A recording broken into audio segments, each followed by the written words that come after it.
Pemirsa, Tri Risma hari ini, calon gubernur Jawa Timur melakukan pencoblosan di tempat pemungutan suara 16 Kelurahan Jajar Tinggal, Wiyung, Surabaya. Bersama warga perumahan Taman Pondok Indah, Wiyung, Surabaya, Tri Risma hari ini berangkat dengan berjalan kaki menuju TPS 16. Di tengah perjalanan, Risma menyapa setiap warga yang ditemui. Setibanya di TPS 16, Risma sempat menunggu beberapa menit sebelum memberikan hak suaranya. Usai mencoblos, pemirsa, Risma berangkat ke kota Kediri untuk berziarah ke makam leluhur dan tidak memantau quick count. Kameranya di sini, Bu. Izin, J. Kamera dulu, Bu. Surat suaranya boleh, Bu. Oke. Baik, ini yang menarik di Jawa Timur ini ada 3 Sri Kandi. Ya. Nah, saya ingin silakan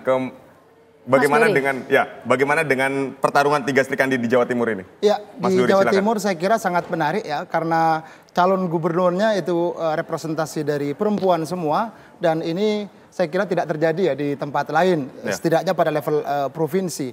Dan karenanya membaca Pilkada Jawa Timur, di mana hari ini kita bersama-sama melaksanakan pencoblosan ya, dan nanti versi quick count pada pukul 15 akan kita lihat bersama.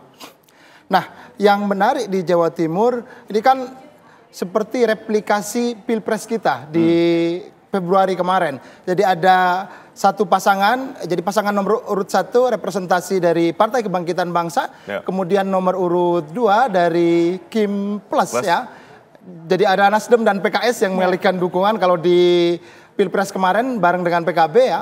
Lalu ada Risma Gushan dari pasangan nomor urut 3 yang diusung oleh PDI Perjuangan. Dan bicara Jawa Timur, saya kira secara sosiologis punya karakteristik yang khas Jatim. Salah satu kekuatan elektoral yang cukup dominan dan kerap dijadikan penentu kemenangan elektoral di Jawa Timur adalah Nahdlatul Ulama atau NU. Kalau kita perhatikan misalnya di sana posisi PKB adalah pemenang pileg kemarin ya di Februari, lalu ada PDI Perjuangan juga pemenang pileg. Ini saya kira nyambung dengan tadi ya pemantik pertanyaan sebelumnya, bahwa apakah dominasi kemenangan di pileg kemarin kemudian punya korelasi terhadap kemenangan pilkada. Variabelnya saya kira berbeda. Nah, tapi begini Mas Duri, kalau tadi Mas Duri menyampaikan kekuatan elektoral di Jawa Timur adalah basis suara dari NU, tapi selain kita bicara soal 3 pasangan calon ini merepresentasikan Sri Kandi, tapi ini kan juga merepresentasikan NU semua 3-3-nya ini. Nah, apakah suara NU akan terdistribusi ke masing-masing pasangan calon atau seperti apa? Jawabannya nanti kita jeda dulu. Kami kembali hadir saat lagi untuk Anda. Tetaplah bersama kami. Oke, kita langsung mulai. Kita menuju ke Mas Pangi dulu. Mas Pangi, tadi pertanyaan saya menggantung. Kalau tadi kan Mas Duri menyampaikan bahwa kekuatan elektoral di teritori Jawa Timur ini adalah basis suara dari NU. Selain merepresentasikan Sri Kandi, 3 pasangan calon ini, tapi kan juga ketiga-tiganya merepresentasikan NU. Nah, apakah suara NU ini akan terkonversi di hanya beberapa calon saja atau semua terdistribusi merata suara NU ini yang merupakan basis suara di Jawa Timur? Iya, kita memang menarik ya kalau Jawa Timur ini, karena kita nggak survei datanya juga belum ada ya. Tapi intinya sih sebenarnya kita paham bahwa ada Mataraman, ada wilayah Tapal Kuda, ada Madura, Arek dan seterusnya. Jadi memang kalau kita lihat dari data-data kalau daerah lain kan memang menunjukkan bahwa NU itu lebih besar daripada Muhammadiyah ceruknya. Nah, bagaimana kemudian kekuatan di sini itu sebenarnya tidak hanya soal NU dan Muhammadiyah sebenarnya, tetapi adalah bagaimana konsolidasi di partai politik, Mbak Pita. Kenapa konsolidasi partai politik? Kalau misalnya pendukung pemilihnya partai yang memilih pendukungnya Bu Risma, Bu Khofifah itu nggak sejalan dengan pilihan gubernurnya, itu yang problem. Sebenarnya di situ. Nah, sekarang itu banyak terjadi di beberapa daerah.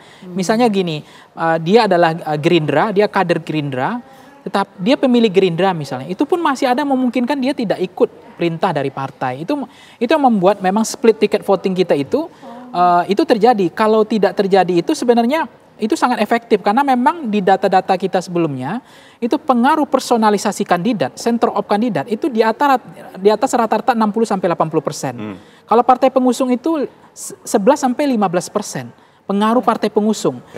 Meskipun ada program sama partai ID ya. Nah, Jawa Tengah itu kan selama ini kan kekuatannya bukan pada persen, 36% itu adalah partai ID-nya, pada mesin partai.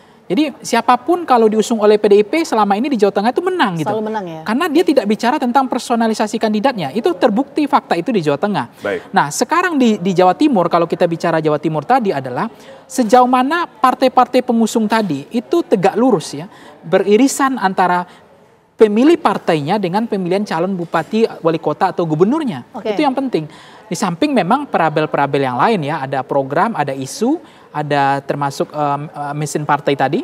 Tetapi Jawa Tengah ini selalu ada kejutan biasanya. Oke, kita nanti akan bahas spesifik soal Jawa Tengah, tapi nanti di segmen berikutnya. Kita ingin fokus dulu Mas Panggi soal suara NU ini apakah akan terdistribusi merata ke masing-masing pasangan calon yang merepresentasikan NU atau gimana? Ya, sebenarnya menurut saya akan terbagi atau tidak ya, itu tergantung kemampuan dari seperti Ibu Khofifah ya. Kan dia identifikasi membership, partisanship. Bu Khofifah kan NU Muslimat ya. Nah itu kemampuan itu sih. Kalau dia bisa mengkonsolidasi itu dengan baik, ya pasti akan terkonsolidasi ke salah satu calon. Tapi kalau kemudian mereka tidak mampu melakukan itu dengan baik, maka disorder. Ya kan ini garis putus atau garis komando tergantung magnet elektoral dari tokoh sosok ini yang kemudian bisa memastikan bahwa semua NU itu akan ke satu calon atau kemudian itu akan split. Baik, Mas Panggi kami sudah mendapatkan poinnya. Nanti kita masih akan membahas banyak daerah ya. Ya. Usai jeda, rakyat memilih masih akan kembali. Tetaplah bersama kami.